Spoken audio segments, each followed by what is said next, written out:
சென்னை உயர்நீதிமன்றத்தின் புதிய தலைமை நீதிபதியாக கேரள உயர்நீதிமன்ற நீதிபதியான சுஷ்ருத் அரவிந்த் தர்மாதிகாரியை நியமனம் செய்ய உச்சநீதிமன்ற கொலீஜியம் முடிவெடுத்துள்ளது. தற்போது சென்னை உயர்நீதிமன்ற தலைமை நீதிபதியாக உள்ள MM ஸ்ரீவத்சவா மார்ச் 5 அன்று ஓய்வு பெறுகிறார். இதையடுத்து சுஷ்ருத் அரவிந்த் தர்மாதிகாரியை சென்னை உயர்நீதிமன்றத்தின் புதிய தலைமை நீதிபதியாக நியமிக்க குடியரசுத் தலைவருக்கும் மத்திய அரசுக்கும் உச்சநீதிமன்ற கொலீஜியம் பரிந்துரை செய்துள்ளது.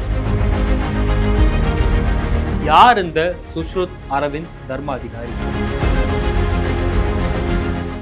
சத்தீஸ்கர் மாநிலம் ராய்ப்பூரில் 1966 ஜூலை 8 பிறந்தவர். நாக்பூர் பல்கலைக்கழகத்தில் வணிகவியல் மற்றும் சட்டப்பிரிவில் இளங்கலை பட்டம் பெற்றார். 1992 மத்திய பிரதேசம் ஜபல்பூரில் வழக்கறிஞராக பதிவு செய்து கொண்டார். 2000 முதல் 2015 வரை IT துறை மற்றும் ரிசர்வ் வங்கிக்கான மத்திய அரசின் சட்ட ஆலோசகராக பணியாற்றினார். மேலும் மத்திய கலால் வரி, மாவட்ட மத்திய கூட்டுறவு வங்கி மற்றும் பல்வேறு பொதுத்துறை நிறுவனங்களுக்கு மூத்த சட்ட ஆலோசகராக பணியாற்றியுள்ளார். போபால் விஷவாயு விபத்தில் பாதிக்கப்பட்டவர்களுக்கான நல ஆணையராக பணியாற்றினார். இழப்பீடு மற்றும் மருத்துவ உதவிகளுக்காக பாதிக்கப்பட்டவர்கள் எதிர்கொண்ட சிரமங்கள் மீது கூடுதல் கவனம் செலுத்தினார். விபத்திலிருந்து தப்பியவர்கள் ஏற்கனவே பல ஆண்டுகளாக நீதிக்காக காத்திருக்கிறார்கள். அவர்களுக்கு இரண்டாவது பேரழிவு ஏற்படக்கூடாது.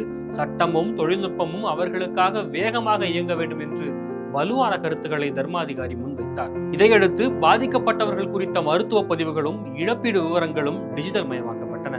2016 மத்திய பிரதேச உயர்நீதிமன்றத்தின் கூடுதல் நீதிபதியாக நியமிக்கப்பட்டு பிறகு மார்ச் 17, 2018 முதல் அப்பதவியில் நிரந்தரமாக்கப்பட்டார். கடந்த ஆண்டு ஏப்ரல் முதல் கேரள உயர்நீதிமன்ற நீதிபதியாக பதவி வகித்து வருகிறார். வரிவிலக்கு கோரும் தொண்டு அறக்கட்டளைகளின் செயல்பாடுகளையும் அவர் விசாரணை செய்துள்ளார். ஒரு மருத்துவக் கல்லூரி தொடர்புடைய வழக்கில் தொண்டு நிறுவனம் என்கிற அந்தஸ்தை கோரும் மருத்துவக் கல்லூரி நிறுவனங்கள் உண்மையிலேயே பொதுமக்களுக்கு சேவை செய்கின்றனவா என்பதை விசாரித்த அமர்வில் தர்மாதிகாரியும் இடம்பெற்றிருந்தார். மாணவர்களிடம் வசூலிக்கும் கல்வி கட்டணங்களையும் அந்த அமர்வு கவனமாக விசாரித்தது.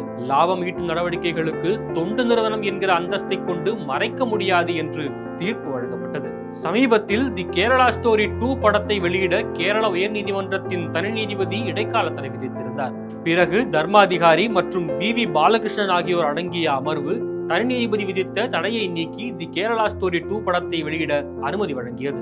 ஓய்வு பெறும் MM ஸ்ரீவத்சவா கடந்த ஆண்டு ஜூலை 21 அன்று சென்னை உயர்நீதிமன்றத்தின் 54வது தலைமை நீதிபதியாக பணியமர்த்தப்பட்டார். இதையடுத்து 55வது தலைமை நீதிபதியாக தர்மாதிகாரி பதவியேற்க உள்ளார்.